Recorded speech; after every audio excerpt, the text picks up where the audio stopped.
आपके रिजल्ट आने पर अब सेलिब्रेशन होगा। अब ये लास्ट सेलिब्रेशन था, अब जो होगा वो होगा कब? आपके एग्जाम का जब रिजल्ट आएगा ना, अब सेलिब्रेशन तब होगा। ठीक है,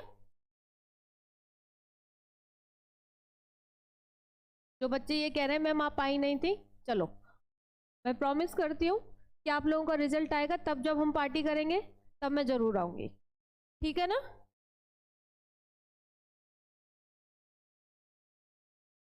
चलो जल्दी से लाइक शेयर कर दें।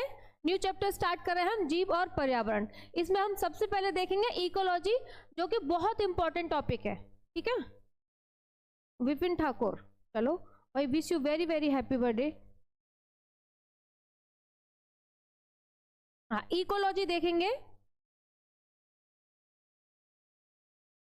देखो इकोलॉजी क्या है, बहुत ही इंपॉर्टेंट टॉपिक है इकोलॉजी जो है। इकोलॉजी जीव विज्ञान की वह शाखा है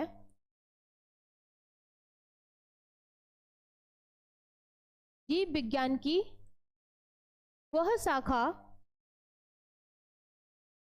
जिसमें, देखो वैसे तो इकोलॉजी आप सुनते रहते होंगे, काफी कॉमन सा टॉपिक लगता है, पर ये बहुत ही ज्यादा इंपॉर्टेंट है इकोलॉजी।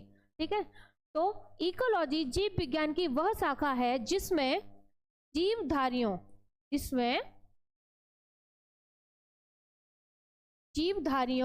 व उनके बीच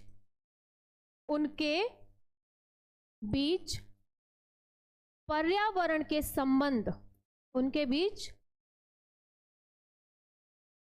पर्यावरण के संबंध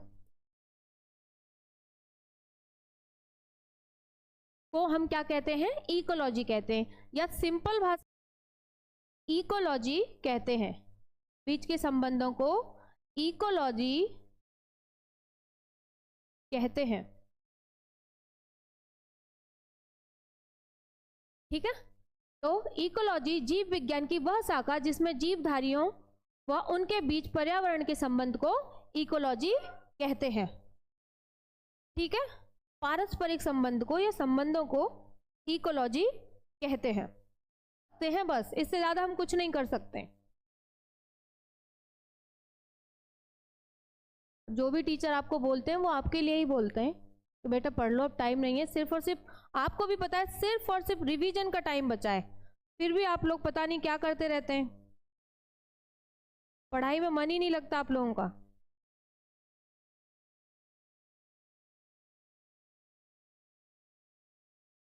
देखो एक साइंटिस्ट थे जिनका नाम क्या था? ओडम। क्या नाम था? ओडम। जो साइंटिस्ट थे ओडम, उन्होंने इकोलॉजी को पर्यावरण जीव विज्ञान के रूप में परिभाषित किया था। ठीक है, साइंटिस्ट थे जिनका नाम क्या था? ओडम। उन्होंने इकोलॉजी को पर्यावरण जीव विज्ञान के रूप में परिभाषित किया था। ओडम ने इकोलॉजी को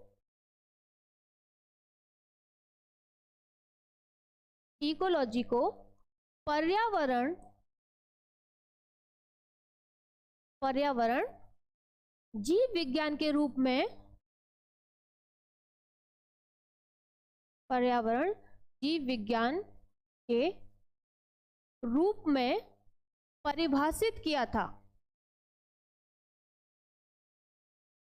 परिभाषित किया था।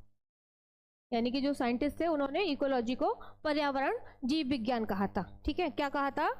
पर्यावरण जीव विज्ञान कहा था। देखो प्रोफेसर रामदेव मिश्रा एक साइंटिस्ट थे, प्रोफेसर रामदेव मिश्रा, या कहेंगे प्रोफेसर आर मिश्रा, शॉर्ट में भी आ जाता है। प्रोफेसर आर मिश्रा को पारिस्थितिकी का, यानी कि भारत के प्रोफेसर हैं ये।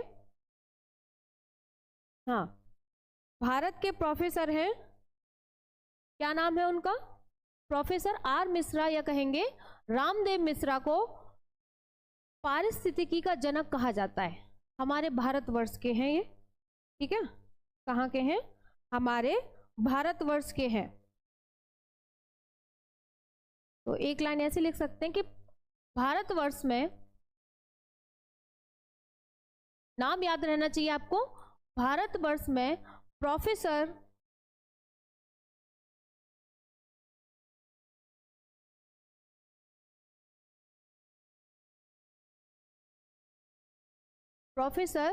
रामदेव मिश्रा कह दें, या आर मिश्रा, शॉर्ट में भी नाम आ जाता है।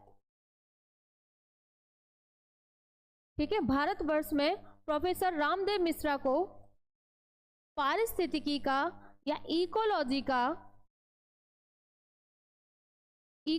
का जनक कहा जाता है, जनक कहा जाता है। पूछ सकता है कि भारतवर्ष के इकोलॉजी के जनक किसे कहा जाता है। भारतवर्ष के इकोलॉजी के जनक,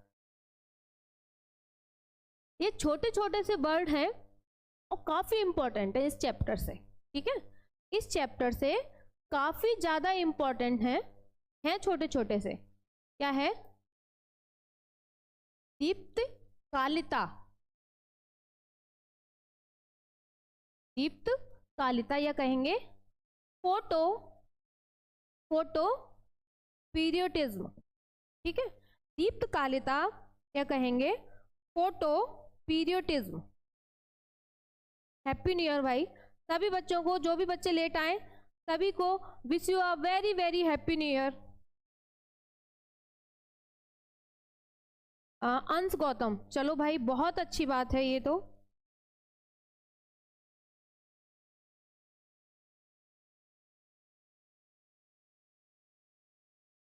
शिव गोपाल यादव, अरे भाई इतना बड़ा टारगेट मत रखो, मुझे नहीं लगता कि आप लोग कंप्लीट कर पाएंगे, क्योंकि जितने बच्चे हैं ना क्लास में, जितने बच्चे हैं वो सारे बच्चे ही अभी देखो, जितने आप हो क्लास में, जितने प्रेजेंट हैं, लाइव चल रही है क्लास, आप उतने ही लाइक्स रखें तो भी काफ़ी है।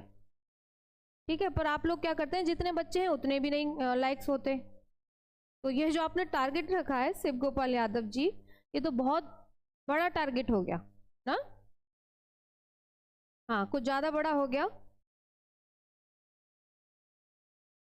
देखो, दीप्त कालिता या कहेंगे फोटो पीरियोडिज्म।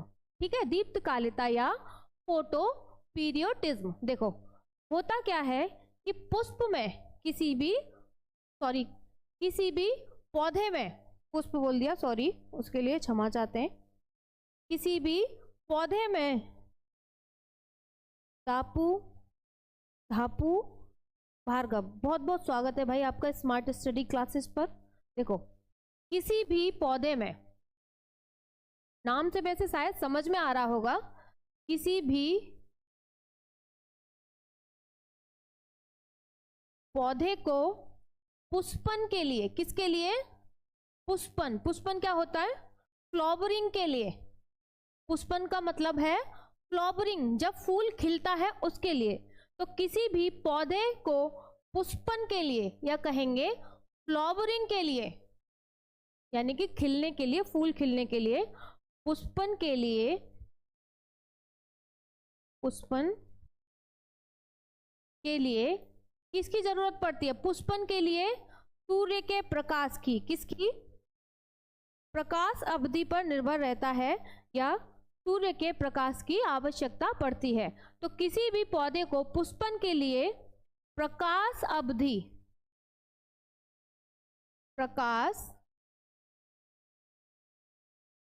अवधि की या प्रकाश की आवश्यकता पड़ती है। ठीक है, प्रकाश अवधि की आवश्यकता पड़ती है या प्रकाश अवधि पर निर्भर रहता है, आवश्यकता पड़ती है, उसी को हम क्या कहेंगे? उसी को हम फोटो पीरियोडिज्म या कहेंगे दीप्त कालिता कहते हैं। दीप्त कालिता या फोटो पीरियोडिज्म कहते हैं। आवश्यकता पड़ती है, उसी को हम दीप्त कालिता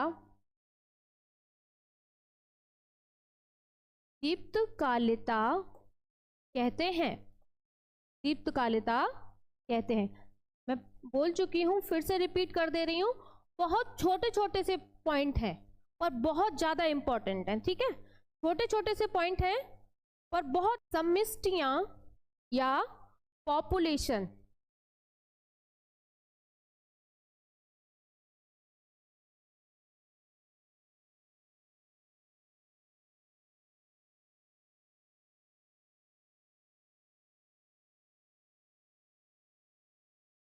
ठीक है। पॉपुलेशन या पॉपुलेशन को हम हिंदी में क्या कहेंगे? पॉपुलेशन को हिंदी में कहेंगे समष्टियां। क्या कहेंगे?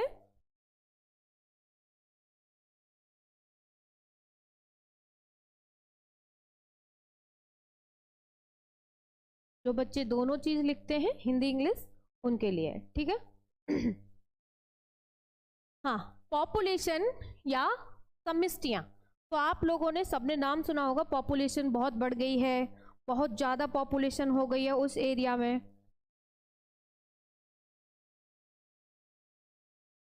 जीवों का वह समूह, जीवों का वह समूह जो नियत समय पर एक भौगोलिक क्षेत्र में रहता है। नियत समय पर एक भौगोलिक क्षेत्र में वास करता है। एक नियत समय पर एक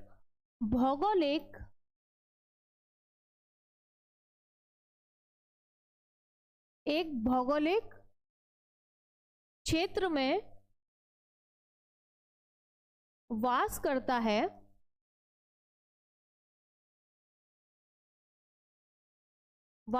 है, क्या कहलाता है? समष्टियां कहलाता है। ध्यान देंगे, जीवों का वह समूह जो नियत समय पर एक भौगोलिक क्षेत्र में, कहां पर? एक भौगोलिक क्षेत्र में वास करता है, क्या कहलाता है? समष्टियां कहलाता है, ठीक है। भौगोलिक क्षेत्र में वास करता है तथा समान साधनों हेतु प्रतिस्पर्धा करता है, तथा समान साधनों हेतु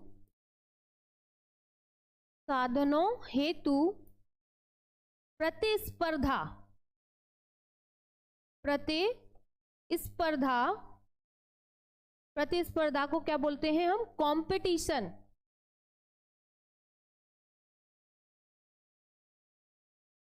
कॉम्पिटिशन, ठीक है।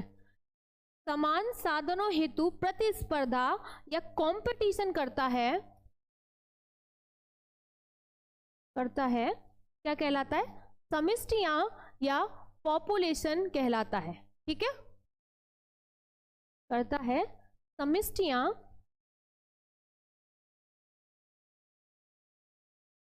समष्टियां या पॉपुलेशन कहलाती है या कहलाता है, ठीक है। क्लियर यहां तक? यानी कि आप ऐसे समझिए, एक किसी विशेष क्षेत्र में जो भी जीवधारी रह रहे हैं, तो वो अपने सर्वाइवल के लिए, यानी कि अपने जीने के लिए, उन सबको एक जैसी चीजों की जरूरत पड़ेगी, खाना पीना रहना, ठीक है। सभी जीवों को सेम जरूरत पड़ेगी, खाना पीना रहना। तो अपने सर्वाइवल के लिए, अपने जीवन यापन करने के लिए जो उन्हें समान साधनों की जो जरूरत जो पड़ रही है ना, उसके लिए वो क्या करेंगे? कंपटीशन या प्रतिस्पर्धा करेंगे आपस में। इसी को हम कहते हैं पॉपुलेशन। इसी को हम क्या कहेंगे? पॉपुलेशन। यानी कि एक विशेष भौगोलिक क्षेत्र में जो जीवधारी रह रहे हैं, वो अपने जीवन यापन के लिए या अपने सर्वाइवल के लिए, उनको सबको समान चीजों की जरूरत पड़ेगी, सेम। पेट भरने के लिए खाना, रहने के लिए घर या जगह, कोई भी विशेष स्थान। तो वो जो समान साधनों की जो जरूरत पड़ रही है ना, उसके लिए क्या करेंगे? प्रतिस्पर्धा या कंपटीशन करेंगे आपस में। इसी को हम क्या कह देते हैं? पॉपुलेशन या समष्टियां। ठीक है, क्लियर है? बताएं जल्दी से, क्लियर है?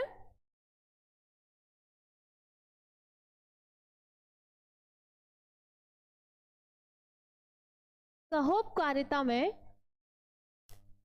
तो विभिन्न जातियां, तो जो विभिन्न जातियां हैं उन दोनों को ही लाभ होता है।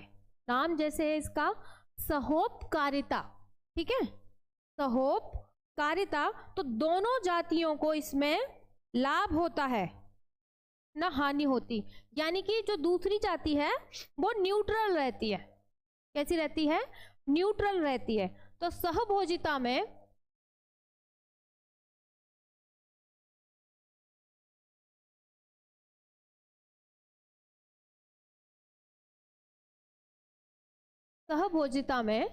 एक जाति को लाभ, एक जाति को लाभ तथा दूसरी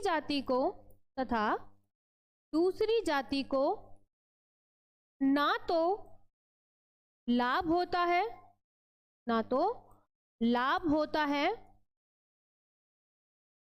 और ना ही हानि। ना तो लाभ होता है और ना ही हानि होती है। इसी को हम क्या कहेंगे? इसी को हम कॉमेंसलिज्म या सहभोजिता कहते हैं। इसी को हम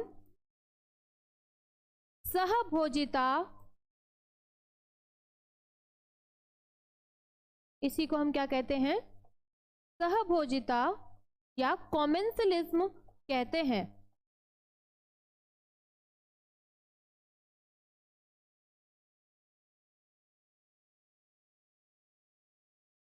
ठीक है, सहभोजिता कहते हैं। ठीक है, क्लियर है? यहां तक क्लियर होगा आपको?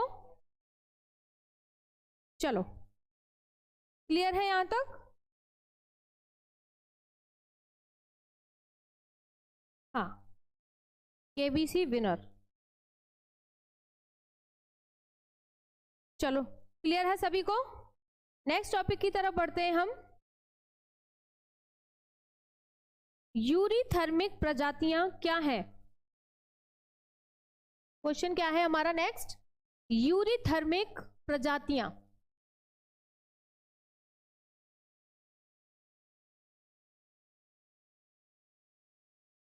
यूरिथर्मिक प्रजातियां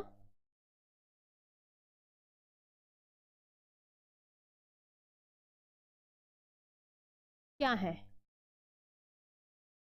यूरिथर्मिक प्रजातियां क्या है? कोई आंसर कर सकता है? किसी बच्चे को पता है यूरिथर्मिक प्रजातियां? तो ऐसी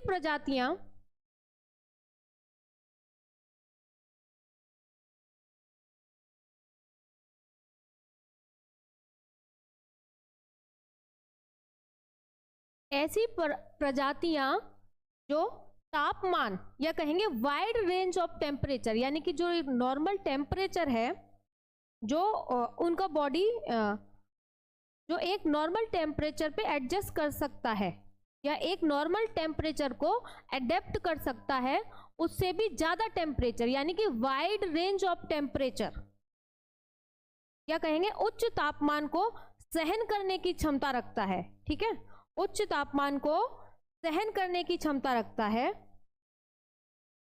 हाँ, आंसर दो भाई, फिर कहते हो मैम हमारा नाम नहीं लेती हो आप। ऐसी प्रजातियां जो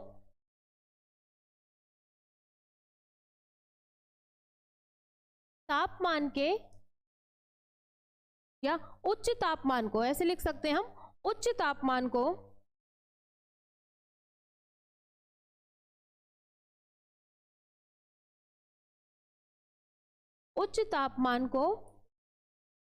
सहन कर सकती हैं, सहन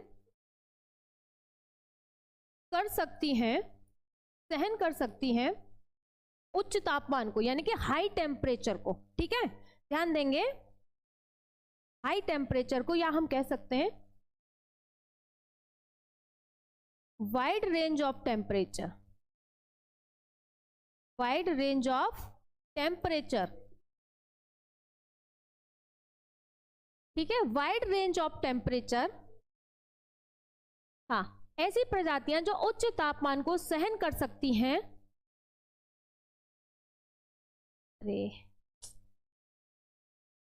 सहन कर सकती हैं, यूरी टेम्परेचर को सहन जो कर सकती हैं, उसी को हम क्या कह देंगे, यूरीथर्मिक प्रजातियां कहते हैं। ठीक है, क्लियर?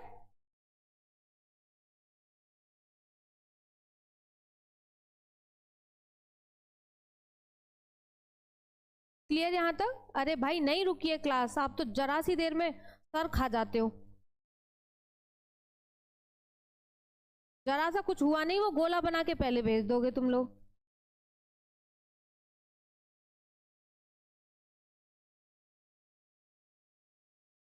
हाँ चलो अच्छी बात है, संदीप पासवान। नेक्स्ट क्वेश्चन है हमारा, नागफनी के पौधे में पत्तियां कांटों में क्यों परिवर्तित हो जाती हैं? क्या कोई आंसर कर सकता है? नागफनी का पौधा तो सभी ने देखा होगा। नागफनी के पौधे में पत्तियां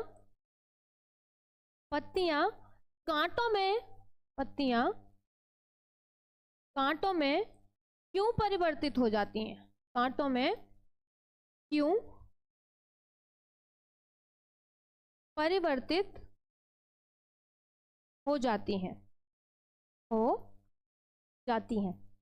नागफनी का पौधा सभी ने देखा होगा।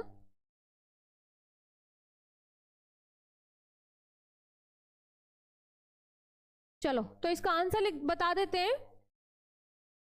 आंसर इसका क्या है? वाष्पोत्सर्जन की क्रिया को रोकने के लिए। आंसर क्या है?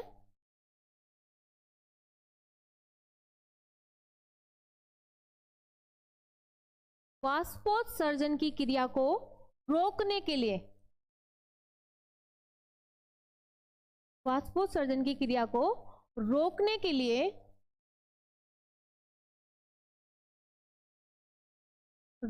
लिए जो पत्तियां होती हैं, रोकने के लिए पत्तियां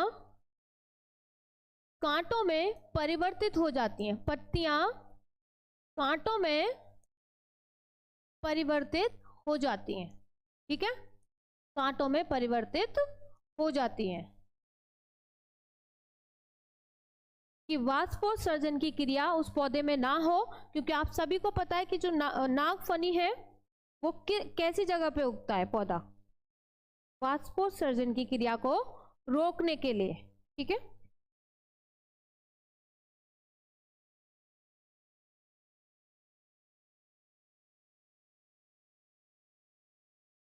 नहीं भाई ऐसा कुछ नहीं है कि आप कमेंट हो गए हैं। ठीक है,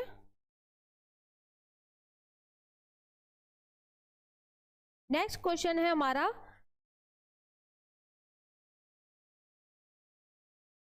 प्रिया गुप्ता। चलो हम आपको कुछ कह नहीं सकते क्योंकि आप बच्चे हो, आप कुछ भी कह सकते हो।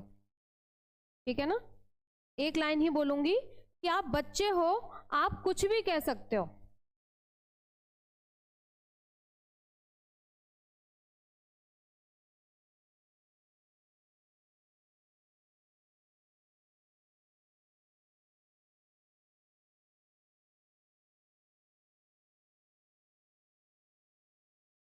पता है ये मैंने क्यों बोला है कि आप बच्चे हो, आप कुछ भी कह सकते हो? क्योंकि आपके मूड का ना कुछ पता नहीं चलता। जरा सी देर में तो आप ये कह देंगे कि मैम आप हमारा कमेंट नहीं देख रही हो, जरा सी देर में मैम आप तो कमेंट ही देख रही हो। तो आप बच्चे हो, आप कुछ भी कह सकते हो। ठीक है, आपको कोई रोक नहीं सकता है भाई, आप कुछ भी कह सकते हैं। मैम कमेंट नहीं देख रही हो, मैम आप कमेंट ही देख रही हो, या ज़्यादा कमेंट देख रही हो, या मैम आप हमारा आंसर नहीं देख रही हो। कीस्टोन प्रजातियां आंसर करें जल्दी से।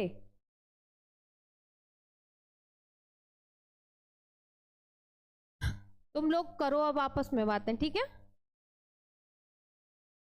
वह प्रभावी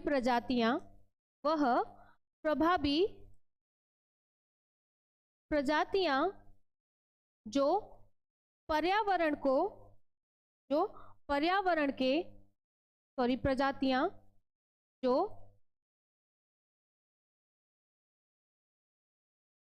पर्यावरण के परिवर्तन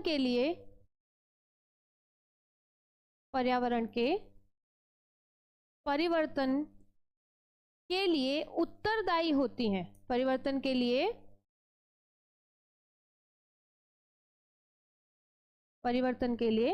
उत्तरदायी होती हैं कीस्टोन प्रजातियां कहलाती हैं। कीस्टोन प्रजातियां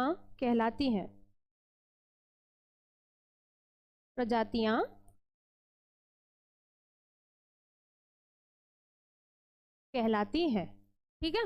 इसका आंसर क्या हो जाएगा? वह प्रभावी प्रजातियां जो पर्यावरण के परिवर्तन के लिए उत्तरदायी होती हैं कीस्टोन प्रजातियां कहलाती हैं, ठीक है।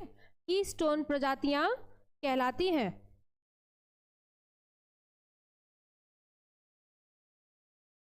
क्लियर यहां तक सभी को? सभी बच्चे वीडियो को लाइक कर दें फटाफट से, लाइक शेयर कर दीजिए भाई।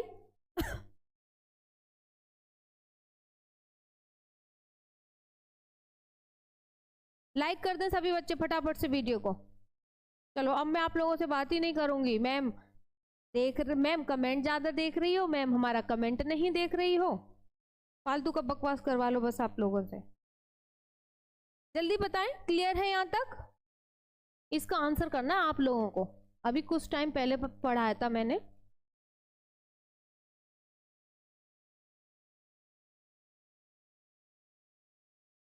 तो कीट भक्षी पौधों के नाम,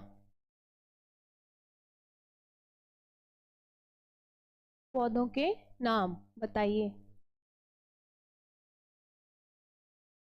तो कीट भक्षी पौधों के नाम बताने।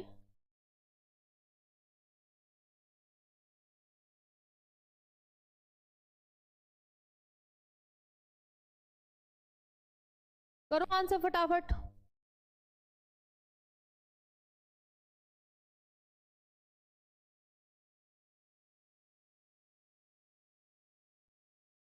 प्रांजलि पांडे, नेपेंथीस,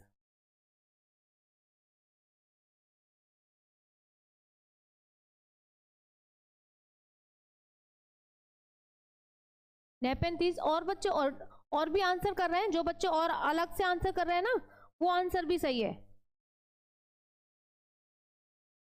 यूट्रिकुलेरिया, दो पूछे, आप और भी लिख सकते हैं, ठीक है। यूट्रिकुलेरिया। विशाल झा, आर्मी लवर, रेखा, उमेश चंद्र, आराधना, सभी बच्चों का आंसर सही है, एकदम करेक्ट आंसर है।